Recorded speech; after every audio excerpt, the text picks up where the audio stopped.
Hello guys, আজকে ইন্টার্নশিপের last day. আর আমি আজকে আমাদের মডেলকে শাড়ি পরিয়েছি। তো কেমন হয়েছে অবশ্যই কমেন্ট করে জানিও, আর লাস্ট পর্যন্ত দেখতে থেকো। আর এটা পার্ট 1, এরপরে এখনও দুটো পার্ট আসবে। তো সবাই অবশ্যই দেখবে, কেউ যেন একদম মিস করবে না। আর ম্যামের মেকআপটা কেমন হয়েছে অবশ্যই কমেন্ট করে জানাবেন।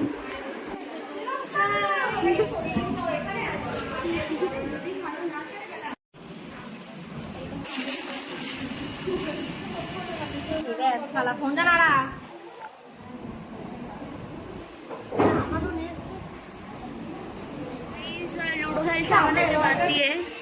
আমরা এখানে ভালোভাবে দেখছি আর ওরা লুডো খেলছে। ফোনটা তোল একটু, ফোনটা একটু তোল দেখি। অফ করে দিয়েছে। আমাদের মডেল রেডি, এইসব ফটোগ্রাফার